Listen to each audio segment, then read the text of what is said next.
ذلك الكتاب لا ريب فيه هدى للمتقين۔ یہ کتاب قرآن مجید، اس میں کچھ شک نہیں کہ کلام خدا ہے، خدا سے ڈرنے والوں کی رہنما ہے۔ اعوذ باللہ من الشیطان الرجیم۔ پناہ مانگتا ہوں میں اللہ کی شیطان مردود سے۔ یا ایہا النبی جاہد الکفار والمنافقین واغلظ علیہم ومأواہم جہنم وبئس المصیر۔ يحلفون بالله ما قالوا ولقد قالوا كلمة الكفر وكفروا بعد إسلامهم وهموا بما لم ينالوا وما نقموا إلا أن أغناهم الله ورسوله من فضله فإن يتوبوا يك خيرا لهم وإن يتولوا يعذبهم الله عذابا أليما في الدنيا والآخرة وما لهم في الأرض من ولي ولا نصير ومنهم من عاهد الله لئن آتانا من فضله لنصدقن ولنكونن من الصالحين فلما آتاهم من فضله بخلوا به وتولوا وهم معرضون فأعقبهم نفاقا في قلوبهم إلى يوم يلقونه بما أخلفوا الله ما وعدوه وبما كانوا يكذبون ألم يعلموا أن الله يعلم سرهم ونجواهم وأن الله علام الغيوب الذين يلمزون المطوعين من المؤمنين في الصدقات والذين لا يجدون إلا جهدهم فيسخرون منهم سخر الله منهم ولهم عذاب أليم۔ اعوذ باللہ من الشیطان الرجیم۔ یا ایھا النبی جاہد الکفار والمنافقین واغلظ علیہم۔ اے نبی صلی اللہ علیہ وسلم، آپ جہاد کیجئے کفار سے بھی اور منافقین سے بھی، اور ان پر سختی کیجئے۔ یہ دیکھیے آیت 2 مرتبہ آئی ہے قرآن مجید میں، یہ جو کہ تم سورہ تحریم میں بھی آئے گی جو کہ یوں سمجھیے 28ویں پارے کی آخری، یہاں پھر آئی ہے، لیکن یہاں لفظ جہاد کو نوٹ کر لیجئے، یہاں جہاد بمعنی قتال نہیں آ سکتا۔ منافقین کے ساتھ آپ نے کبھی جنگ نہیں کی۔ جہاد جد و جہد، کوشش، ان کی ریشہ دوانیوں کو ختم کرنا، ان کی سازشوں کا زور توڑنا، یہ جہاد تھا۔ یہ جہاد، قتال کی کوئی نوبت منافقین کے ساتھ کبھی کوئی قتال نہیں ہوا۔ یہاں جہاد خالص اس جہاد کے معنی میں ہے جو قتال سے کم تر ہے، دون القتال۔ یا ایھا النبی جاہد الکفار والمنافقین، اے نبی آپ مجاہدہ کیجئے، جد و جہد کیجئے۔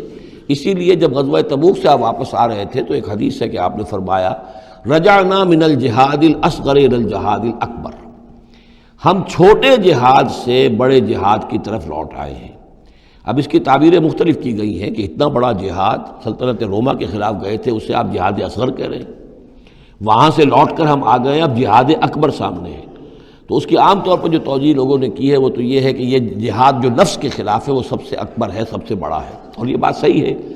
آپ سے پوچھا گیا ای الجہاد افضل یا رسول اللہ، آپ نے فرمایا ان تجاہد نفسک فی طاعت اللہ، کہ اللہ کے رسول یہ بتائیے کہ سب سے افضل جہاد کس کا ہے؟ آپ نے فرمایا کہ تم جہاد کرو اپنے نفس کے خلاف اور اسے اللہ کا مطیع بناؤ۔ تو اسی پر گویا کہ اس کو محمول کیا ہے، لیکن میرے نزدیک حقیقت یہ ہے کہ اب یہ جو مارے آستین تھے کہ جو مدینے کے اندر منافقین تھے، اب ان کے خلاف جہاد کرنا تھا، اور اس میں چونکہ اندیشے تھے کہ ان کے تعلقات تھے اوس اور خزرج کے لوگوں کے ساتھ، عام لوگوں کے ساتھ دوستیاں تھیں، تو اس میں فتنے اٹھ جاتے۔ واپس آ کر آپ نے مسجد زرار کو پھر جلایا ہے، گرایا ہے، یہ بہت بڑا قدم تھا۔ عام مسلمان جو اس پر مشتعل بھی ہو سکتے تھے کہ مسجد کو گرا رہے ہیں، لیکن یہ کہ یہ اقدامات آپ نے کیے ہیں صلی اللہ علیہ وسلم اس آیت کے اترنے کے بعد اور تبوک سے واپسی کے بعد۔ یا ایھا النبی جاہد الکفار والمنافقین واغلظ علیہم، اے نبی جہاد کیجئے کافروں سے بھی اور منافقین سے بھی، اور ان پر سختی کیجئے۔ ومأواہم جہنم، ان کا ٹھکانہ جہنم ہے، وبئس المصیر، اور وہ بہت برا ٹھکانہ ہے۔ یحلفون باللہ ما قالوا، وہ اللہ کی قسم کھا کر کہتے ہیں کہ ہم نے یہ بات نہیں کہی۔ کوئی بات جو بھی آئی، کوئی غلط بات کہی، کوئی استہزاء کیا، کوئی تمسخر اڑایا، وَلَقَدْ قَالُوا كَلِمَةَ الْكُفْرِ، حالانکہ انہوں نے کہا ہے کفر کا کلمہ. یہ ایک بات انہوں نے کہی تھی، اس کا ذکر آ جائے گا تفصیل سے سورہ منافقون میں 28ویں پارے میں، واقعہ وہاں تفصیل سے آیا ہے. تو لیکن یہ کہ کسی نوجوان نے آ کر حضور کو بتا دیا کہ اس نے یہ کہا ہے. اب حضور نے طلب فرمایا، انہوں نے کہا نہیں یہ بالکل جھوٹ بولتا ہے اس نے یہ، اور اس نے خامخواہ جو ہے وہ فتنہ اٹھانے کی کوشش کی ہے. تب یہ آیت نازل ہوئی، اللہ نے اس نوجوان کو سچا کیا اس آیت کے ذریعے سے کہ جھوٹ وہ عبداللہ ابن ابی بول رہا ہے، یہ نوجوان نہیں بول رہا. یحلفون باللہ ما قالوا، وہ قسم کھا رہے ہیں اللہ کی کہ ہم نے وہ بات نہیں کہی. وَلَقَدْ قَالُوا كَلِمَةَ الْكُفْرِ، حالانکہ انہوں نے کہا کلمہ کفر. وَكَفَرُوا بَعْدَ إِسْلَامِهِمْ، اور وہ اپنے اسلام کے بعد کفر منکر ہو چکے، کفر کر چکے. وَهَمُّوا بِمَا لَمْ يَنَالُوا، اور انہوں نے ارادہ کیا تھا اس شے کا کہ جس کو وہ حاصل نہ کر سکے. یہ ایک خاص واقعہ ہوا تھا کہ جب تبوک سے واپس آپ آ رہے تھے تو ایک موقع پر آپ عام راستے سے قافلے سے ذرا ہٹ کر ایک پہاڑی راستے کی طرف سے آپ کا گزر ہوا، اور وہ تنگ راستہ تھا، وہاں سے بس ایک ہی اونٹ ایک وقت میں گزر سکتا تھا. حضور کے ساتھ 2 آپ کے صحابہ تھے. وہاں ان لوگوں نے کوشش کی، منافقین نے، کچھ لوگ تھے کہ جنہوں نے اپنے ڈھاٹے باندھ لیے کہ پہچان میں نہ آئے، اور رات کی تاریکی میں انہوں نے ہاتھ چلایا، چاہتے تھے کہ حضور کو شہید کر دیں. بہرحال وہاں پر جو ہے کسی طریقے سے جو 2 آپ کے جانثار ساتھی تھے انہوں نے انہیں کھدیڑا، مار کر بھگایا. پھر حضور نے ان کو بتا بھی دیا تھا، جن میں حضرت حذیفہ ابن یمان بھی تھے رضی اللہ تعالی عنہ، اور حضرت عمار تھے، عمار ابن یاسر. ان دونوں کو بتا دیا تھا کہ فلاں فلاں نام ہے، یہ فلاں فلاں منافق ہے، لیکن یہ میرا راز رہے گا تمہارے پاس، تم نے یہ نام کسی کو بتانے نہیں ہے. یہ اسی لیے حضرت حذیفہ کا نام پڑ گیا تھا صاحب سر النبی. نبی کا ایک راز ہے ان کے پاس، نبی کے ایک رازدان، وہ حضرت حذیفہ ابن یمان. وَهَمُّوا بِمَا لَمْ يَنَالُوا، انہوں نے تو ارادہ کیا تھا وہ چیز وہ حاصل نہ کر سکے. وَمَا نَقَمُوا إِلَّا أَنْ أَغْنَاهُمُ اللَّهُ وَرَسُولُهُ، اور یہ نہیں انتقام لے رہے مگر اس شے کا کہ اللہ نے اور اس کے رسول نے انہیں غنی کر دیا ہے. اللہ اور ان کا رسول ان کی طلب مال کو دیکھ کر انہیں صدقات میں سے، مال غنیمت میں سے بفراغت دیتا رہا، من فضل ہی، اپنے فضل سے. وَإِن يَتُوبُوا يَكُ خَيْرًا لَهُمْ، اب بھی اگر توبہ کر لیں تو یہ ان کے لیے بہتر ہوگا. وَإِن يَتَوَلَّوْا، اور اگر وہ پیٹھ موڑیں گے، يُعَذِّبُهُمُ اللَّهُ عَذَابًا أَلِيمًا، اللہ انہیں عذاب دے گا بہت دردناک عذاب، فی الدنیا والآخرہ، دنیا میں بھی اور آخرت میں بھی. وَمَا لَهُمْ فِي الْأَرْضِ مِنْ وَلِيٍّ وَلَا نَصِيرٍ، اور پوری زمین میں ان کے لیے نہ کوئی ولی ہوگا، پشت پناہ ہوگا، مددگار ہوگا، اور نہ ہی کوئی حامی ہوگا. وَمِنْهُمْ مَنْ عَاهَدَ اللَّهُ، اب یہ وہ 3 آیتیں آ گئی ہیں جو میری تقریروں میں بہت مرتبہ آئی ہیں. ہم مسلمانان پاکستان کے لیے خاص لمحہ فکریہ ہیں. مدینہ کے منافقین کی ایک خاص قسم کا تذکرہ ہو رہا ہے. وَمِنْهُمْ مَنْ عَاهَدَ اللَّهُ، ان میں سے وہ لوگ بھی ہیں جنہوں نے اللہ سے عہد کیا تھا. لَئِنْ آتَانَا مِنْ فَضْلِهِ، اگر اللہ ہمیں اپنے فضل سے نواز دے گا، غنی کر دے گا، دولت دے دے گا، دولت مند کر دے گا، لَنَصَّدَّقَنَّ وَلَنَكُونَنَّ مِنَ الصَّالِحِينَ، ہم خوب صدقہ خیرات کریں گے اور نیک بن جائیں گے. فَلَمَّا آتَاهُم مِنْ فَضْلِهِ، جب اللہ نے انہیں نواز دیا اپنے فضل سے، غنی کر دیا، بَخِلُوا بِهِ، اب اس دولت کے ساتھ بخل کیا. وَتَوَلَّوْا وَهُمْ مُعْرِضُونَ، اور پیٹھ موڑ لی اور اعراض کیا. فَعَاقَبَهُمْ نِفَاقًا فِي قُلُوبِهِمْ، تو اللہ نے سزا کے طور پر ڈال دیا ان کے دلوں میں نفاق. عاقبہم، عقوبت، سزا. دنیا میں نقد سزا یہ ملتی ہے اللہ سے کوئی وعدہ کر کے پھر جانے کی کہ نفاق جو ہے وہ دل میں پیدا ہو جاتا. یہ نفاق ہے پاکستان کے مسلمانوں کا روگ. پاکستان بنایا تھا، پاکستان کا مطلب کیا؟ لا الہ الا اللہ. ہندوستان کے مسلمان نے ووٹ دے کر اپنا فرض کفایہ ادا کر دیا کہ جاؤ بھائی، تم جو ہم پہ گزرے گی سو گزرے گی، تم جاؤ اور اسلام قائم کرو. ہم نے کیا کیا ہے؟ 50 برس سے زائد ہو گئے، کیا کیا ہے؟ اسلام کہاں ہے؟ یہ بے وفائی، یہ بد عہدی، اس کا نتیجہ کیا ہے؟ 3 نفاق ہیں جو اس قوم کے اوپر مسلط ہو گئے.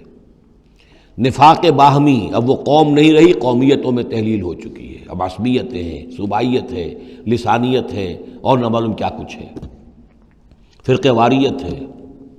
دوسرے، کردار کا بیڑا غرق ہو گیا. آیت المنافق ثلاث، حضور نے فرمایا منافق کی 3 نشانیاں ہیں، جس میں یہ تینوں چیزیں ہیں. خواہ وہ انسامہ وصلہ، چاہے روزہ رکھتا ہو، نماز پڑھتا ہو، اپنے آپ کو مسلمان سمجھتا ہو، وہ منافق ہے. جب بولے جھوٹ بولے، جب وعدہ کرے خلاف ورزی کرے، اور جب کہیں امین بنا دیا جائے خیانت کرے. وہ دیکھ لیجئے اپنی قوم کو، جو جتنا بڑا ہے، الا ماشاء اللہ، ایکسیپشنز پروو دی رول. قانون یہی ہے، جو جتنا بڑا اتنا ہی جھوٹا، اتنا ہی خائن اور اتنا ہی وعدہ خلاف۔ اور تیسرا اور میرے نزدیک سب سے بڑا نفاق جو ہے وہ ہمارے دستور میں ہے۔ The most sacred document of a state is the constitution۔ اور منافقت کا پلندہ ہے کہ ایک ہاتھ سے اسلام داخل کرتے ہیں، دوسرے سے نکال دیتے ہیں۔ ایک دفعہ دیکھیں تو اسلام ہی اسلام، کیا اللہ اتنی بڑی بات، no legislation can be done repugnant to the Quran and the Sunnah۔ ہو اتنی بڑی بات، یہ تو معلوم ہوتا ہے کہ سورہ الحجرات کی پہلی آیت کا ترجمہ کر کے دستور میں لکھ دیا، لیکن اس کے ساتھ ہی اس کے اوپر کوئی اس پہ عمل کرنا ضروری نہیں ہے، وہ لکھی رہے گی بس۔ اور ہم نے ایک آئیڈیالوجی کونسل بنا دی ہے، وہ اس کے مطابق سفارشات پیش کرتی رہے گی اور ہر سال اس کی رپورٹ پیش ہو جایا کرے گی، خلاص۔ کوئی اس میں سینکشن نہیں، کوئی اس کے نافذ کرنے کی کوئی ذمہ داری نہیں، کوئی پابندی نہیں۔ فیڈرل شریعت کورٹ کیا کہنے ہیں، فیڈرل شریعت کو بڑے بڑے چوٹی کے علماء اور کیا کیا تنخواہیں ان کو ملی ہیں اور کیا کیا مراعات ملی ہیں، وہ سب کچھ ہے، لیکن صورت کیا ہے؟ دستور پاکستان بھی تمہارے دائرے سے خارج، عدالتی قوانین بھی تمہارے دائرے سے خارج، یہاں تک کہ آئلی قوانین بھی تمہارے دائرے سے خارج، مالی قوانین بھی 10 سال کے لیے خارج۔ تو کیا کرو گے بیٹھ کے؟ تنخواہیں لو اور ایکسرسائز ان فیوٹیلیٹی وقت گزارو، اللہ اللہ خیر صلی اللہ۔ منافقت میرے نزدیک اس پوری دنیا کے اندر شاید دستور کی سطح پر ایسی منافقت کہیں اور موجود نہ ہو۔ یہ ہے ہمارا روگ اصل۔ فَعَاقَبَهُمْ نِفَاقًا فِي قُلُوبِهِمْ، تو اللہ نے عقوبت کے طور پر، سزا کے طور پر ان کے دلوں میں نفاق پیدا کر دیا، إِلَىٰ يَوْمِ يَلْقَوْنَهُ، اور یہ نفاق اب رہے گا اس دن تک جس دن کے یہ ملاقات کریں گے اللہ سے، یہ کانٹا ان کے دلوں سے نکلے گا نہیں۔ بما اخلف اللہ ما وعدوہ، بسبب اس وعدہ خلافی کے جو انہوں نے اللہ سے کیا، وبما کانوا یکذبون، اور بسبب اس جھوٹ کے جو انہوں نے بولا۔ الم یعلموا ان اللہ یعلم سرهم ونجواهم، کیا انہیں یہ معلوم نہیں ہے کہ اللہ تعالیٰ ان کی چھپی اور کھلی چیزوں کو، چھپی چیزیں اور جو نجوا کرتے ہیں یہ لوگ بیٹھ کر آپس میں سازشیں کرتے ہیں، اللہ ان سے واقف ہے۔ وَأَنَّ اللَّهَ عَلَّامُ الْغُيُوبِ، اللہ تعالیٰ تو تمام غیب کا جاننے والا ہے۔ الَّذِينَ يَلْمِزُونَ الْمُطَوِّعِينَ مِنَ الْمُؤْمِنِينَ، یہ لوگ کہ جو اہل ایمان میں سے جو بھی نیکی کی کوشش کرتے ہیں اپنی طرح دل سے، اپنی امکانی حد تک ان کے اوپر تان کرتے ہیں، استہزاء کرتے ہیں۔ جب حضور نے فرمایا تھا کہ اب یہ بڑی مہم ہے، اب جو بھی کچھ لا سکتے ہو پیش کرو، گویا کہ جدید اسلام میں ہم کہیں گے چندے کی اپیل کی، ڈونیشنز چاہیے، تو ایک ابو عقیل انصاری تھے، انہوں نے یہ کیا کہ کچھ نہیں تھا ان کے پاس، ساری رات مزدوری کی ایک باغ میں جا کر، اور وہ کھینچ کر کنویں سے پانی باغ کو سیراب کیا۔ صبح کو انہیں کچھ کھجوریں ملی، رات بھر کی مزدوری، آدھی لے جا کر اپنے گھر میں دے دی اپنے بیوی بچوں کو، اور آدھی لا کر حضور کی خدمت میں پیش کر دی۔ حضور نے فرمایا کہ یہ جو کھجوریں ہیں یہ اس پورے ڈھیر کے اوپر پھیلا دو، یہ سب پر بھاری ہیں۔ لیکن وہاں جو منافق تھے انہوں نے اب فقے چست کرنے شروع، جی ہاں ان کھجوروں کے بغیر تو یہ مہم چل ہی نہیں سکتی تھی، کیا کہنے صاحب، یہ تو بہت بڑا صدقہ انہوں نے کیا ہے، بہت بڑا معاملہ ہے۔ تو یہ اب تانے دے رہے ہیں، ان کا دل دکھا رہے ہیں۔ الذين يلمزون المطوعين من المؤمنين في الصدقات والذين لا يجدون الا جهدهم، وہ بیچارے کہ جن کے پاس اپنی محنت مشقت کے سوا کچھ ہے ہی نہیں، فیسخرون منهم، ان سے مذاق کرتے ہیں، ٹھٹے کرتے ہیں، سخر اللہ منهم، اللہ تعالیٰ ان کا مذاق اڑائے، ولہم عذاب علیم، اور ان کے لیے دردناک عذاب ہے۔ بارک اللہ لی ولکم فی القرآن العظیم ونفعنی وإیاکم بالآیات والذکر الحکیم۔